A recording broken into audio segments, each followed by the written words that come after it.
This semester, we talked about society and how individuals would secure their own interest, although some person would scrupulously, blindly, abide by the rules of the community, without even questioning them. They would be blind because a community can have a strong influence on you when you feel that you're a part of it. Sometimes in history, men have been so disciplined as to accept really tragic policies, which would not have been possible accordingly to their previous socialization. I am here referring to the Nazi regime, its iron discipline, and the consequence of it. This has been recreated in a social experiment in order to make it more understandable for students who were not contemporary to those events. One of the differences with the many experiment students in class is that this one has been created not in a university, but in a high school in California, in Palo Alto. I'm talking, of course, of the third wave experiment by history teacher Ron Jones and his class. It's a 5-day experiment of 1967 was put to an end because the teacher felt that the movement he created had spiraled away from him, out of control. Indeed, the experiment consisted in the creation of a movement called the Third Wave, of which he was the leader. This movement was against democracy, for democracy emphasized individuality. The ideology of the Third Wave was translated into a motto: strength through discipline, strength through community, strength through action, strength through people. The first day of the experiment was about discipline. Discipline provides self-control and therefore success. He enforced strict discipline in the classroom through proper sitting. The students have to sit really straight in the chairs. It also taught them a proper way of entering the classroom, a proper way of answering the questions, which was that they had to stand up and speak in 3-word sentences, and also they had to preface each of their remarks to the teacher with Mr. Jones. Here he disciplined their body and mind, the latter through language.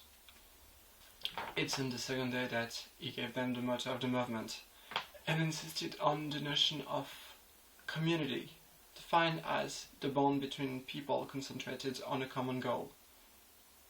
The community exists over the one who are part of it, and one accomplishes himself by being a part of it.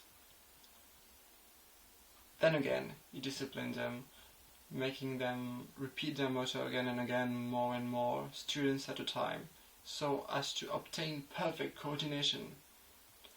This allowed them to the reality of the community and their integration to the whole. He eventually taught them a Nazi salute, which is sort of wavy, which I'm not going to reproduce, of course, but you have to put your right hand up to your right hand up to your right shoulder. It's also during that class that he told them the name of the movement, the Third Wave, in reference to the sign, of course, but also to an old saying. The name also refers to the Third Reich, however, to this he did not allude. Ron Jones commanded them to use this salute, even out of class, which they did. On Wednesday, the third day of the experiment, 13 of the students joined the class.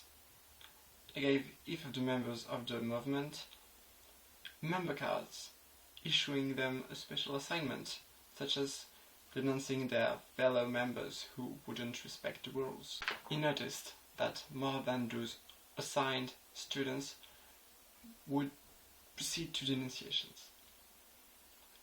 A speech of the day dealt with action action being the purpose of the community and of discipline. Students who previously had self-confidence issues seemed to be way more active in the class, and the group had a much more intense participation.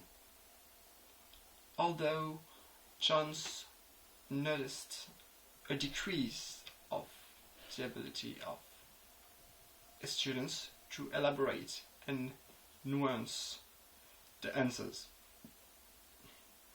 In addition to that, the worst element of his class were the more invested in the movement, whether the heads of the class would be more reserved. He also instructed them to recruit new members, to learn each other's name and addresses and information like that, so as to enforce a stricter control. On the fourth day, things were really going out of control.